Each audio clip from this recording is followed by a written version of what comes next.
विद्यार्थी मित्रों, केमिस्ट्री में तमारुं स्वागत है।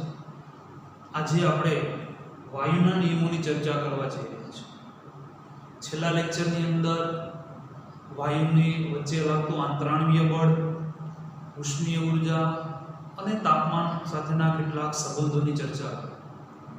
આજે આવર્ત કોષ્ટકમાં જે 11 તત્વો જે વાયુ અવસ્થામાં દર્શાવે છે, આ ઉપરાંત આ તત્વો જ્યારે अणु में रूपांतरित पामे अने ए जे वायु सुव्यवस्था धरावे तो एना કેટલીક मापी शकाय एवा गुणधर्मो अने एने आधारित वायुना नियम। तो वायुना गुणधर्मो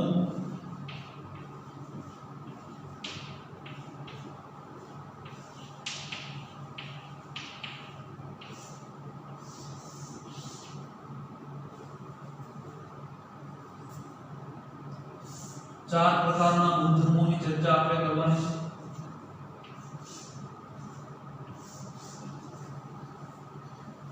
वायुनो मापी शकाय गुणधर्मो दबाण,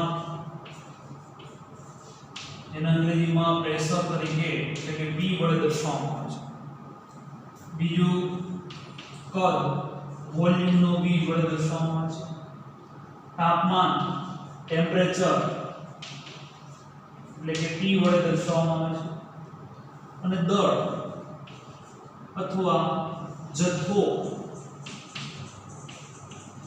જથ્થા માપવા માટેનું એકમ એટલે કે મોલ, એને n વડે દર્શાવવામાં આવે છે। મોલ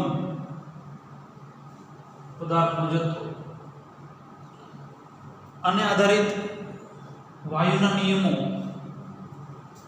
જુદા જુદા વૈજ્ઞાનિક દ્વારા એ વાયુના નિયમોને જે રજૂ કરવામાં આવ્યા છે, એમાં સૌપ્રથમ નિયમ રોબર્ટ બોયલ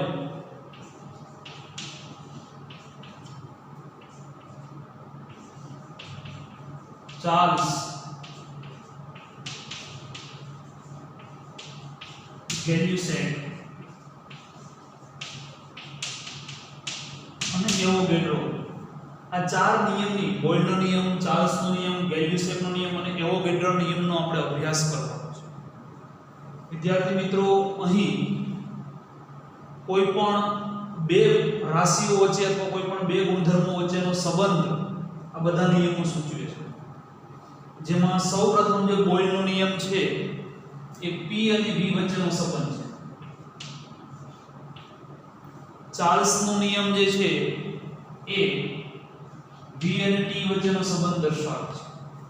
ગેલ્યુસેકનો જે નિયમ છે એ P અને T વચ્ચેનો સંબંધ દર્શાવે છે, જ્યારે એવોગેડ્રોનો નિયમ છે એ V અને n વચ્ચેનો સંબંધ દર્શાવે છે। અહીં આપણી પાસે ચાર રાશિઓ છે, એમાંથી બબ્બે વચ્ચેના જે સંબંધ છે, તો બાકીના બંને દાખલા તરીકે P અને V છે, આ બંને વચ્ચેના સંબંધની વાત કરતા હોય ત્યારે તાપમાન અને દળ એ બંને અચળ લેવામાં આવશે। એટલે શરૂઆતના જે ત્રણ નિયમો છે એ ત્રણ નિયમોને સાથે યાદ રાખવા માટે આપણે એને ચાર્ટ સ્વરૂપે સમજીએ।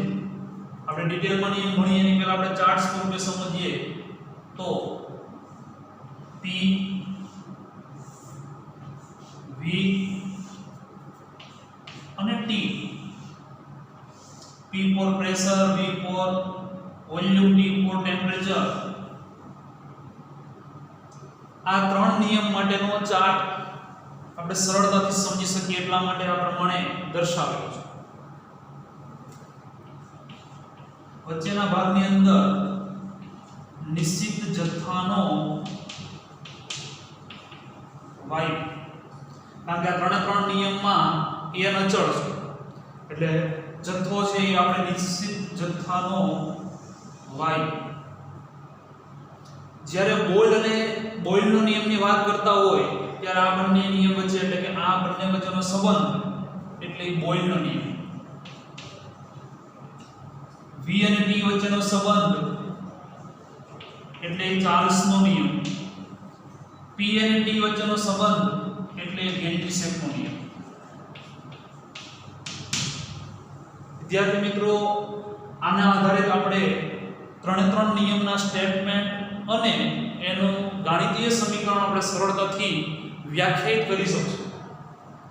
દાખલા તરીકે બોયલનો નિયમ જ્યારે રજૂ કરવો હોય ત્યારે આ બંને વચ્ચેના સંબંધની વાત છે, એટલે આ નથી અને એમાં ટી પણ નથી, આ બંને વચ્ચેનો સંબંધ છે. એટલે અચળ તાપમાને અથવા બીજા શબ્દોમાં કહીએ તો નિશ્ચિત તાપમાને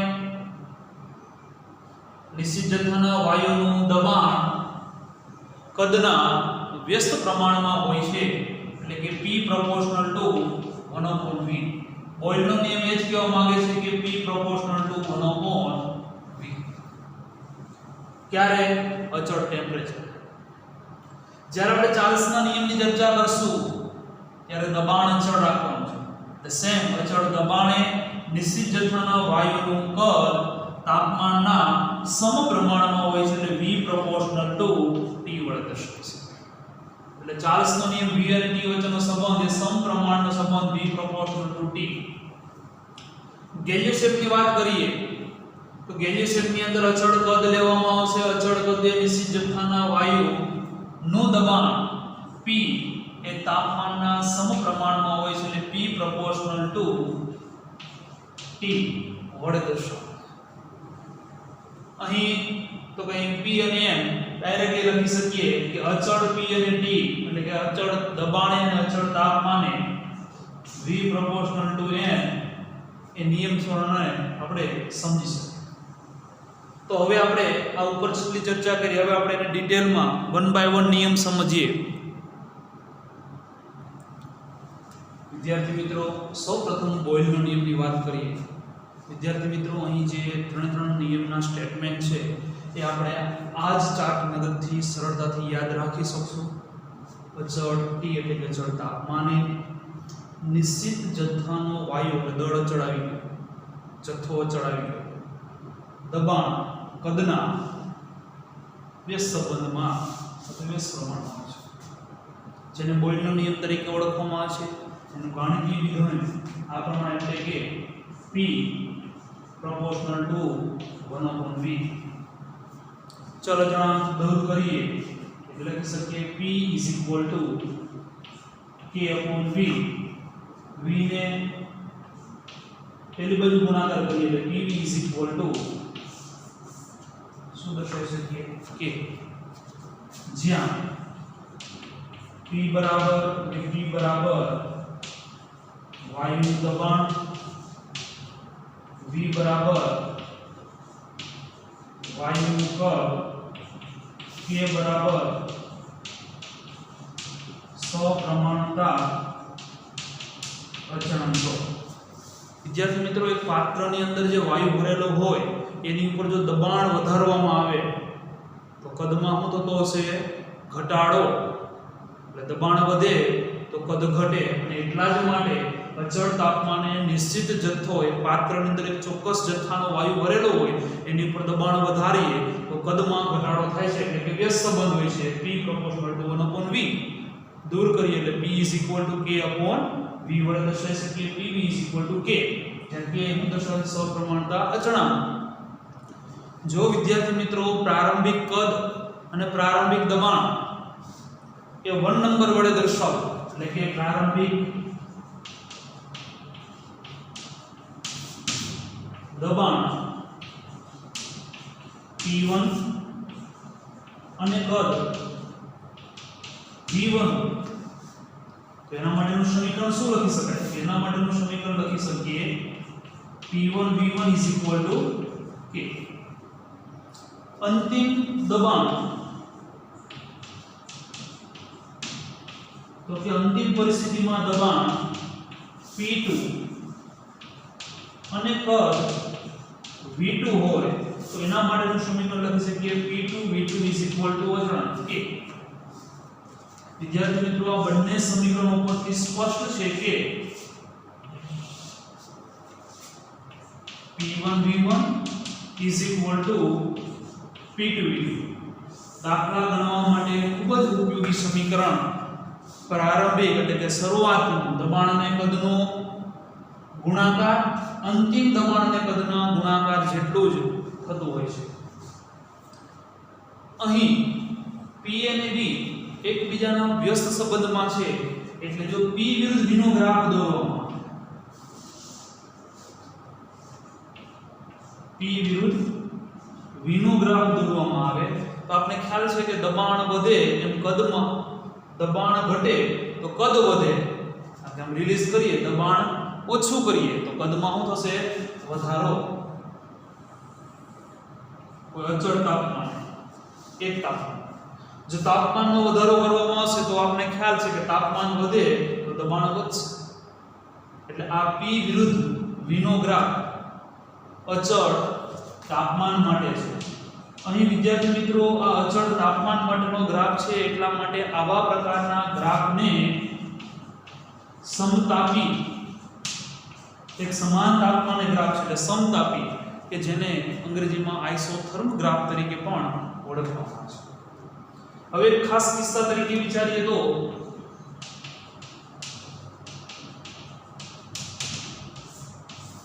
ઘનતા બરાબર દળના છેદમાં કદ, અને ફોર્મ્યુલા સ્વરૂપે દર્શાવીએ તો D m/V. અહીંયા જે સમીકરણ છે એમાં v ની જગ્યાએ જો કિંમત મૂકવામાં આવે તો આની ઉપરથી સમીકરણ ઉપરથી v શું થાય તો P/K. પરંતુ v શું લખી શકાય તો K/P મૂકીએ એટલે મને સમીકરણ આ પ્રમાણે મળશે D m K/P. છેદનો છેદ અંશમાં જશે એટલે D m/K એને ગુણ્યા P. વિદ્યાર્થી મિત્રો K એ અચળ છે, એની કિંમતમાં કોઈ પ્રકારનો ફેરફાર થતો નથી, અને આપણે જે લીધો છે એ જથ્થો પણ અચળ છે એટલે દળ પણ અચળ જ રહેશે. અચળ ભાગ્યા અચળ એટલે એની જગ્યાએ નવો અચળાંક લખું તો મને સમીકરણ મળે છે D K × P. આની ઉપરથી સ્પષ્ટ છે કે D proportional to P, એટલે કે વાયુની ઘનતા એ દબાણના સમપ્રમાણમાં હોય છે. આ નિયમ માટેના ખાસ અગત્યના ટોપિક જ આપણે નોંધેલા છે, એને આપણે નોટ ડાઉન કરી લઈ.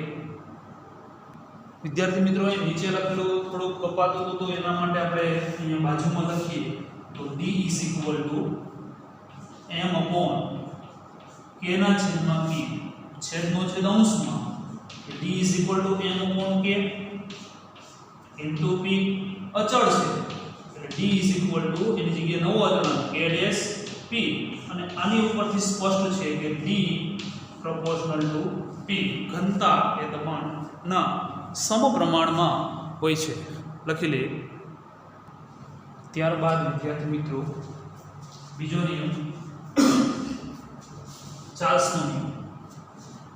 ચાર્લ્સનો નિયમ એ ચાર્લ્સ અને ગેલ્યુસકે સ્વતંત્ર રીતથી ગરમ બથની જે ટેકનોલોજી હતી એનો સુધારા માટે નિશ્ચિત જથ્થાના વાયુને લઈ અને અચળ દબાણે તાપમાનનો ફેરફાર કરતા કદમાં કેવા પ્રકારનો ફેરફાર તેના પ્રયોગો કર્યા, અને એને દર્શાવ્યું કે વાયુના નિશ્ચિત દળ એટલે ચોક્કસ જથ્થાનો વાયુ લેવામાં આવે, અચળ દબાણે વાયુનું કદ એ તાપમાનના વધારા સાથે વધે છે, એટલે તાપમાન વધે તો કદ પણ વધે છે.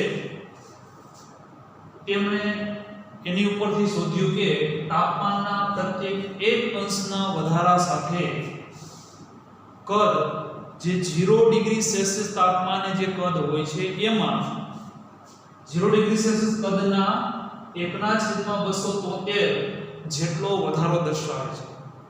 એટલે આની ઉપરથી લખી શકીએ એટલે કે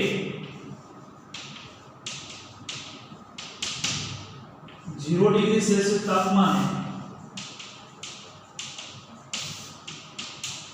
કદ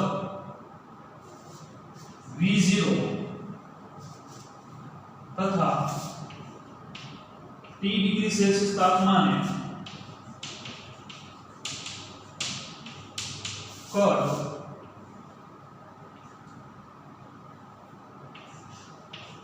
VT હોય, 0 ડિગ્રી સેલ્સિયસ તાપમાને V0 અને T ડિગ્રી સેલ્સિયસ તાપમાને કદ VT હોય તો VT ઇઝ ઇક્વલ ટુ શું લખી શકાય તો કે જો 1 નો વધારો કરવાનો તો 1/273 એના ગણો તો એમ લખી શકીએ કે VT ઇઝ ઇક્વલ ટુ મૂળ કદ એમાં કેટલો વધારો થાય આ મૂળ કદ V0 હવે એમાં થતો વધારો કેટલો તો કે T ના છેદમાં 273.15 એને ગુણ્યા V0 મૂળ V0 નું જે કદ છે એના 1/273 જેટલો વધારો દર્શાવે છે એટલે મૂળ કદ V0 અને V0 ના 1/273 અને તાપમાન T છે એટલે એક નહીં એની જગ્યાએ આપણે શું લખીશું T બંનેમાંથી V0 કોમન કાઢીએ તો V0 is equal to VT is equal to બંનેમાંથી V0 કોમન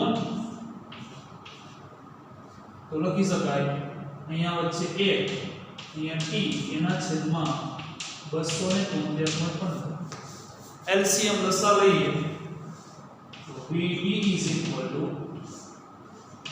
273.15 અને ગુણાંકમાં મૂકીએ તો 273.15 T એને ગુણ્યા V0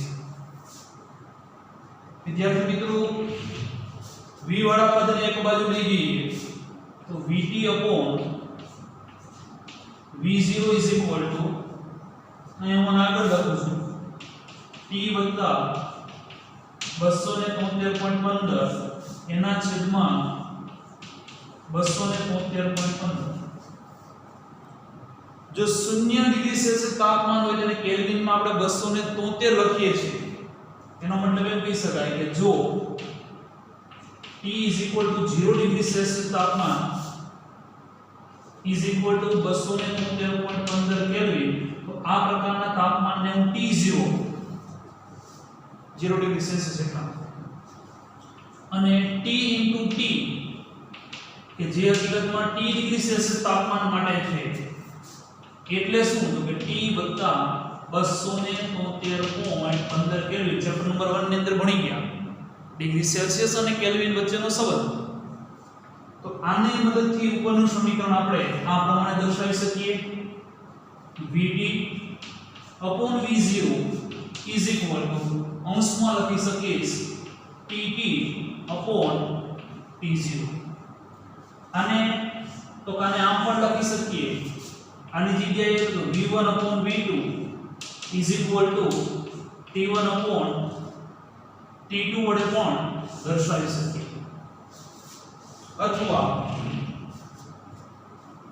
VT અને TT આનો મતલબ એમ કહી શકીએ કે V ચલે છે T અને એને આધારે ચાર્લ્સના નિયમનું સ્ટેટમેન્ટ આ પ્રમાણે લખી શકીએ આમ ચાર્લ્સનો નિયમનું સ્ટેટમેન્ટ તો આપણે આગળ શીખી ગયા જ પ્રમાણે અચળ કોણ છે તો કે દબાણ અચળ દબાણે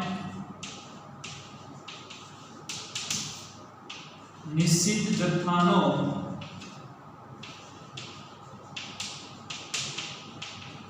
વાયુનું કદ કોણ તો કે તાપમાનના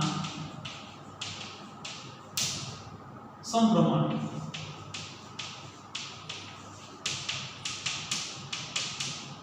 સમપ્રમાણમાં હોય છે ચાલો જણાવ દૂર કરીએ એટલે v is equal to k into t એટલે v upon t is equal to k આની ઉપરથી આગળનો દાખલા ગણતરી માટેનું સમીકરણ આનો પણ ઉપયોગ કરી શકાય અથવા આને આમ લઈ જાઓ તો v1 upon t1 પ્રારંભિક કદ અને પ્રારંભિક તાપમાન is equal to અંતિમ કદ અને અંતિમ તાપમાન દાખલા ગણવા માટે આ સમીકરણનો પણ ઉપયોગ કરી શકાય આલેખની વાત કરીએ તો વિદ્યાર્થી મિત્રો અહીંયા આલેખ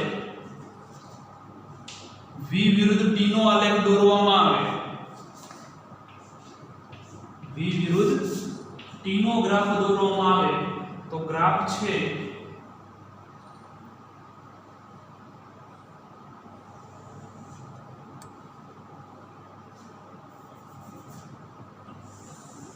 આ રીતે થશે સીધી રેખાનો ગ્રાફ થશે અહીં ગ્રાફની અંદર દબાણ અચળ છે એટલા એટલા માટે એને આપણે અચળ દબાણ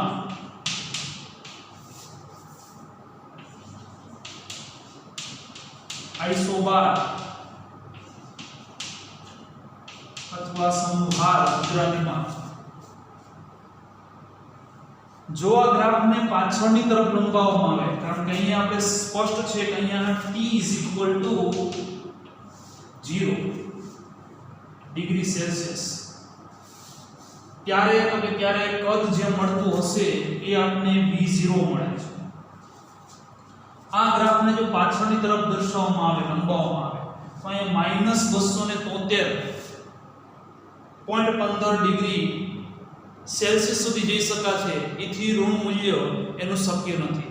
એટલે આ પ્રમાણે ગ્રાફ દર્શાવી શકાય, અથવા તો બુકમાં આપેલો જે પ્રકારે ગ્રાફ દર્શાવવો હોય તો અહીંથી એને બ્રેકઅપ કરી અને એ પ્રકારે આપણે એને ગ્રાફને સમજી શકીએ. લખી લઈએ. ત્યારબાદ વિદ્યાર્થી મિત્રો ત્રીજો નિયમ, ગેલ્યુસેકનો નિયમ. નિયમનું સ્પષ્ટ અહીં આપણે બે નિયમ માટે લખ્યું એ જ પ્રમાણે છે. ગેલ્યુસેકનો નિયમ એટલે દબાણ અને તાપમાન વચ્ચેનો સંબંધ દર્શાવે છે. એવા કેટલાક અનુભવો તમે પણ જોયા હશે કે શિયાળા દરમિયાન સવારમાં તાપમાન ઓછું હોય ત્યારે ફોર વ્હીલ અથવા ગાડીનું ટાયર એ દબાયેલું હોય છે. કારણ તો કે તાપમાન ઓછું એટલે એની અંદર દબાણ ઓછું હશે. જો તાપમાનનો વધારો કરવામાં આવે તો દબાણ વધે. જેમ કે કુકરમાં વાગતી વિસલ, ગેસ પૂર કરીએ એટલે દબાણ વધશે, એટલે તાપમાન વધે તો દબાણ વધે. સ્પષ્ટ છે કે P proportional to T, દબાણ છે તાપમાનના સમપ્રમાણમાં છે. ગેલ્યુસેકનો નિયમ સેમ આ જ પ્રમાણે અચળ V, નિશ્ચિત જથ્થાના વાયુનું દબાણ P proportional to T. નિયમનું સ્ટેટમેન્ટ અચળ કદે નિશ્ચિત જથ્થાના વાયુનું દબાણ તાપમાનના સમપ્રમાણમાં હોય છે. આનો મતલબ એમ કહી શકીએ કે ગાણિતિક સ્વરૂપ P proportional to T. કૌંસમાં આપણે લખી શકીએ કે અચળ પદ અચળ પદ ચલ અચળાંક દૂર કરીએ એટલે P = K × T, જ્યાં P બરાબર વાયુનું દબાણ, T બરાબર હવેથી આપણે નિરપેક્ષ તાપમાન એટલે કેલ્વિન તાપમાનનો ઉપયોગ કરીશું, અને K બરાબર સપ્રમાણતા અચળાંક. T ને આ બાજુ લાવીએ એટલે P/T = K. આને આધારે પ્રારંભિક સ્થિતિએ દબાણ તો કે દબાણ P1 અને તાપમાન T1, અંતિમ સ્થિતિએ દબાણ P2 અને તાપમાન T2 હોય તો અહીંયા લખી શકીએ કે P1/T1 = K અને P2/T2 = K. આ બંને સમીકરણો પરથી સ્પષ્ટ છે P1/T1 = P2/T2. અથવા તો અને આ બાજુ લઈ જઈએ તો આની જગ્યાએ બીજું સમીકરણ લખી શકીએ P1/T2 = T1/T2. ગ્રાફ દોરીએ. P વિરુદ્ધ T નો આલેખ.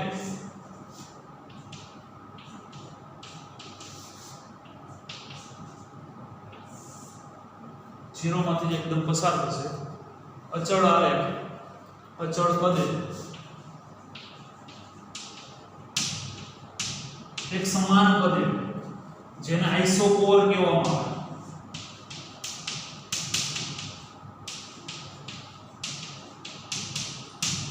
સમાન પદ હોય તેને આઇસોકોર તરીકે ઓળખવામાં છે. આ રીતે આપણે P વિરુદ્ધ T નો આલેખ દર્શાવી શકીએ અને ગેલ્યુસેકનો નિયમ સરળતાથી સમજી શકીએ. લખી લઈએ. ત્યારબાદ વિદ્યાર્થી મિત્રો એવોગેડ્રોનો નિયમ, સમાન કદ ધરાવતા બધા જ વાયુઓ સમાન તાપમાને અને સમાન દબાણની પરિસ્થિતિમાં એની અંદર જે સંખ્યા છે સરખી સંખ્યાના અણુઓ ધરાવતા છે. અથવા બીજા શબ્દોમાં લખવું તો આમ લખી શકીએ આપણે કે અચળ PMT અચળ દબાણે અને તાપમાને V proportional to n. અચળ દબાણે અને અચળ તાપમાન એટલે સમાન તાપમાન સમાન દબાણની પરિસ્થિતિમાં અણુઓની સંખ્યા છે એ કદ ઉપર આધાર રાખે છે. કદ વધારે તો અણુઓની સંખ્યા વધારે, એટલે કે V ચલે છે n માં ચલ દૂર કરીએ જ્યાં V વાયુનું કદ m બરાબર વાયુનો જથ્થો. આપણે સૌ જાણીએ છીએ કે વાયુનો જથ્થો છે એ મોલમાં દર્શાવવામાં આવે છે અથવા પદાર્થનો જથ્થો મોલ એકમમાં દર્શાવવામાં આવે છે. ચલ અચળાંક દૂર કરીએ એટલે V k n વડે દર્શાવે છે. વિદ્યાર્થી મિત્રો ખાસ સમજવા જેવો એક પોઈન્ટ, n એટલે શું? તો n એટલે મોલ. મોલ એટલે દળ એના છેદમાં આણ્વીય એટલે સ્મોલ m કોણ આણ્વીય દળને કેપિટલ M વડે દર્શાવીએ મોલર દળ કહીએ તોય ચાલશે. n કિંમત મૂકીએ V k small m upon capital. Capital M ને સૂત્રનો કરતા બનાવીએ તો capital M k into small m આ ક્યાં આવશે? એકના છેદમાં v. વિદ્યાર્થી મિત્રો અચળ ગુણ્યા અચળ, કારણ કે પદાર્થનું દળ હોય છે અચળ હોય છે. હાઇડ્રોજન છે તો 1u, ઓક્સિજન છે તો 16u, કાર્બન છે તો 12u યુનિફાઈડ માસ. દળ અચળ હોય છે અને એટલા માટે અચળ ગુણ્યા અચળ નવો અચળાંક એટલે m k dash into 1/v, therefore n proportional to 1/v. આણ્વીય દળ છે એ કદના વ્યસ્ત પ્રમાણમાં છે. આ ઉપરાંત કેટલાક અગત્યના મુદ્દાઓની અહીં ચર્ચા કરવાની છે એ છે STP. ખાસ સ્ટાન્ડર્ડ T for ટેમ્પરેચર અને P for પ્રેશર. પ્રમાણભૂત તાપમાન અને દબાણ. ગુજરાતીમાં સ્ટાન્ડર્ડ નું ગુજરાતી પ્રમાણભૂત. T એટલે તાપમાન અને P એટલે દબાણ. પ્રમાણભૂત તાપમાન અને દબાણ. તો વિદ્યાર્થી મિત્રો કેટલું પ્રમાણભૂત તાપમાન ગણવું અને કેટલું દબાણને આપણે પ્રમાણભૂત ગણવું? જો તાપમાનનું સેલ્સિયસમાં વાત કરો તો હોય તો 0 ડિગ્રી સેલ્સિયસ એ પ્રમાણભૂત તાપમાન છે. એટલે ખ્યાલ છે કેલ્વિનમાં ને કન્વર્ટ કરવું હોય તો 273.15 કેલ્વિન. આ થયું પ્રમાણભૂત તાપમાન. દબાણની વાત કરતા હોય તો પ્રમાણભૂત દબાણ કયું? તો કે જો બાર એકમમાં દર્શાવવું હોય તો 1 બાર એ પ્રમાણભૂત દબાણ છે. પાસ્કલમાં લખવું હોય તો 10⁵ પાસ્કલ આપણે સૌ જાણીએ છીએ. એટલે આ થયું પ્રમાણભૂત તાપમાન અને દબાણ. તો STP એ વાયુનું કદ કેટલું હોય? તો કે ચેપ્ટર નંબર 1 ની અંદર આપણે જોઈ ગયા કે STP એ કોઈ પણ STP એ વાયુનું કદ હોય છે એ તત્વયોગ મિતિની અંદર આપણે જોઈ ગયા 22.4 મીટર. કોઈ પણ વાયુ જે ઓર્ડિનરી સામાન્ય વાયુ હોય છે એનું કદ આપણે STP એ વાયુનું કદ 22.4 મીટર લેતા હોય છે. આ પાઠની અંદર આપણે આદર્શ વાયુની પણ સંકલ્પના ભણવાની છે. આદર્શ વાયુ એના માટે આપણે એક સમીકરણ ભણવાના છે, આદર્શ વાયુ સમીકરણ. એ સમીકરણનું પાલન કરતો હોય તો એવા પ્રકારના વાયુને આદર્શ વાયુ તરીકે ઓળખવામાં આવે છે. અને એ આદર્શ વાયુનું જો તાપમાનની વાત કરતા આ ઓર્ડિનરી છે, કોઈ પણ વાયુ માટેનું પદ લખી શકીએ STP એ, પણ STP એ આદર્શ વાયુનું કદ નોંધવું હોય તો વિદ્યાર્થી મિત્રો એ છે 22.71 મીટર. આ બંનેમાં ખાસ સમજી શકાય ફરક યાદ રાખજો. કોઈ પણ વાયુનું કદ 22.4 મીટર, પરંતુ જો એ વાયુ આદર્શ વાયુ તરીકે વર્તણૂક દર્શાવતો હોય તો ત્યારે એનું કદ 22.71 લીટર લેવામાં આવે છે. લખી લઈએ. અહીં વિદ્યાર્થી મિત્રો આપણે દળની અચળ નહીં લઈ શકીએ એટલે આપણે દળને આ પ્રમાણે રહેવા દઈએ. તો m/v આપણે જાણીએ છીએ એ પ્રમાણે m એટલે દળ, v એટલે કદ. દળના છેદમાં કદ જેને આપણે ઘનતા d તરીકે વ્યાખ્યાયિત કરીએ તો અહીંયા લખી શકાય કે m k * d અને therefore m proportional to d. અને આણ્વીય દળ છે ઘનતાના સમપ્રમાણમાં હોય છે. ત્યારબાદ વિદ્યાર્થી મિત્રો આદર્શ વાયુ સમીકરણની આપણે તારવણી કરવા જઈ રહ્યા છીએ. આદર્શ વાયુ સમીકરણ કોને કહેવાય? તો કે જે વાયુ બોયલ, ચાર્લ્સ અને એવોગેડ્રોના નિયમનું ચુસ્તપણે પાલન કરતા હોય એવા પ્રકારના વાયુને આદર્શ વાયુ સમીકરણ તરીકે ઓળખવામાં આવે. એનો મતલબ કે જે બોયલનો નિયમ છે લખીએ તો બોયલનો નિયમ, ચાર્લ્સ નિયમ અને એવોગેડ્રો નિયમ.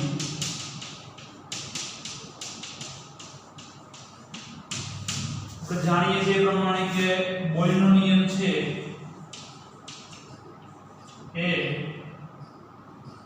અચળ P અને M P proportional to 1/v આની ઉપરથી લખી શકીએ કે v ચાલે છે 1/p.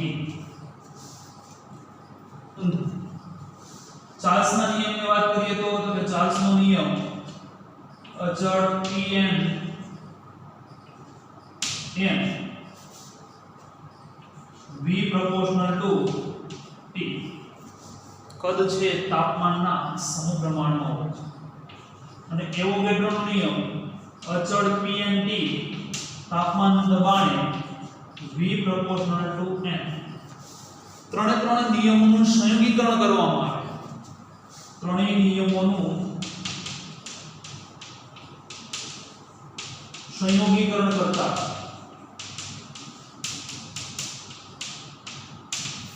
વિદ્યાર્થી મિત્રો સ્પષ્ટ છે કે ત્રણે ત્રણ નિયમનું સંયોગીકરણ કરવામાં આવે તો v છે દબાણના વ્યસ્ત પ્રમાણમાં, v એ તાપમાનના સમપ્રમાણમાં, v એ મોલના સમપ્રમાણમાં. આનો મતલબ કરી શકાય કે v ચલે છે મોલના સમપ્રમાણમાં, તાપમાનના સમપ્રમાણમાં અને દબાણના વ્યસ્ત પ્રમાણમાં. વિદ્યાર્થી મિત્રો ચલ અચળાંક દૂર કરીએ તો v = r n/t/p જ્યાં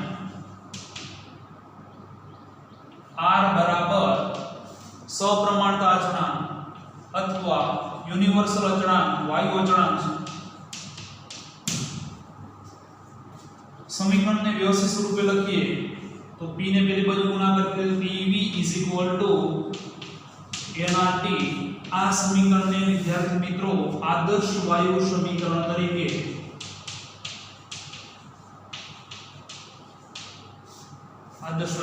તરીકે ઓળખાય છે, જ્યાં P એ વાયુનું દબાણ, V એ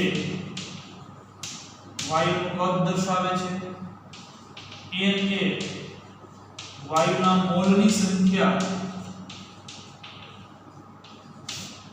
અને T એ નિરપેક્ષ તાપમાન કેલ્વિનમાં અને R એ વાયુ અચળાંક તરીકે ઓળખાય છે. તો આ વાત થઈ આદર્શ વાયુ સમીકરણ. વિદ્યાર્થી મિત્રો આદર્શ વાયુ સમીકરણની અંદર જે R વાયુ અચળાંક છે એની કિંમત આપણે દાખલાઓ માટે ખૂબ જ ઉપયોગી હોય છે. આપણે ડાયરેક્ટલી એની કિંમત યાદ જ રાખવાની છે, પણ આ કેટલાક વેલ્યુએશન મૂકી એની કિંમત કઈ રીતે મળે છે એ સમજીએ. R ને સૂત્રનો કરતા બનાવીએ કે Nt એના છેદમાં જશે, P દબાણ પાસ્કલમાં લઈએ, કદ મીટર ઘનમાં લઈએ, મોલ 1 મોલ એટલે 22.71 લીટર થાય, એને આપણે મીટર ઘનમાં કન્વર્ટ કર્યા અને નિરપેક્ષ તાપમાન 273.15 કેલ્વિન મૂકીએ તો R નો એકમ મળશે 8.314. આનો એકમ આપણે લીધો છે પાસ્કલ, આનો એકમ મીટર ઘન ઉપર લખીએ મોલ ઇનવર્સ કેલ્વિન ઇનવર્સ. પાસ્કલની જગ્યાએ જો એને બારમાં લખવામાં આવે તો આપણે જાણીએ છીએ કે આને 1 બારમાં લઈએ અને અહીંયા લિટરમાં જ લઈએ તો r નો બીજો એકમ 8.314 એની વેલ્યુએશન ગુણ્યા 10 - 2 ઘાત 12 litre inverse litre into mole inverse kelvin inverse. Metre ઘનને આપણે લિટરમાં લખ્યા છે, પાસ્કલ જગ્યાએ બારમાં લખ્યા છે. આ એકમ ઘણી બધી વખત વાપરવાનું થશે. આ ઉપરાંત વિદ્યાર્થી મિત્રો જો આપણે ઘણી વખત ઊર્જાના સ્વરૂપમાં એને એકમને દર્શાવવાનો થતો હશે તો 12 × લિટર એટલે કે દબાણ ગુણ્યા કદ એટલે એ હકીકતમાં ઊર્જા દર્શાવે છે. ત્યારે આપણે એકમ R = 8.314 joule mall inverse kelvin inverse વડે દર્શાવવામાં આવે છે. આ ઉપરાંત આગળની પરિસ્થિતિમાં જો દબાણના એકમને 12 ની જગ્યાએ atm વડે દર્શાવવામાં આવે, એટમોસ્ફિયર વાતાવરણ વડે, તો આનો એકમ 8.2 ગુણ્યા 10 - 2 12 ની જગ્યાએ atm લિટર મોલ ઇનવર્સ અને કેલ્વિન ઇનવર્સ વડે દર્શાવવામાં.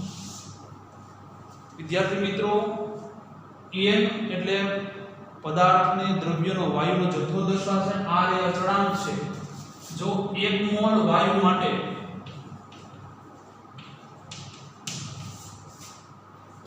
PV = nRT સમીકરણની અંદર n અને r અચળ તો PV/T = n × r અને આ કિંમત અચળ મળતી હોય તો પ્રારંભિક સ્થિતિમાં P1 V1 T1 = અચળ, અંતિમ સ્થિતિમાં P2 V2 T2. તો અહીં એક સમીકરણ મળે છે P1 V1 T1 = P2 V2 T2. આ સમીકરણને અવસ્થા સમીકરણ તરીકે ઓળખવામાં આવે છે કે જે પ્રારંભિક અને અંતિમ અવસ્થા ઉપર આધાર રાખે છે. આમાં બધા જ નિયમોનું પાલન થયું છે એટલા માટે આને સંયુક્ત વાયુ સમીકરણ તરીકે પણ ઓળખવામાં આવે છે. સંયુક્ત વાયુ સમીકરણ લખી લઈએ. વિદ્યાર્થી મિત્રો આ ઉપરાંત ઘનતા આધારિત સમીકરણને જો તારવણી કરવી હોય તો આપણે સૌ જાણીએ છીએ પ્રમાણે n = મોલ અને મોલ બરાબર દળના છેદમાં આને એટલે કે સ્મોલ m upon કેપિટલ. કિંમત તો PV = small m upon capital M એને ગુણ્યા r × T. m ને સૂત્રનો કરતા બનાવો અને પહેલા બંને પદને આ બાજુ લાવો તો m = small m upon P × V RT. પદની રચના કરો. m = સ્મોલ m દળના છેદમાં કદ r ના છેદમાં RT ના છેદમાં P. આપણે જાણીએ છીએ પ્રમાણે દળ ભાગ્યા કદ એટલે કે ઘનતા જેને આપણે B વડે દર્શાવીએ તો m = dRT/P સમીકરણની મદદથી દળ અને ઘનતા વચ્ચેનો સંબંધ, મોલર દળ અને ઘનતા વચ્ચેનો સંબંધ આદર્શ વાયુ સમીકરણની મદદથી તારવી શકીએ. જ્યાં r ની કિંમત આપણે આગળ વાત કરી એ પ્રમાણે વાયુ અચળાંક છે 8.314 × 10 - 2 અથવા 8.314 અથવા 8.314 joule into mole inverse kelvin inverse પણ લખી શકીએ. લખી લઈએ.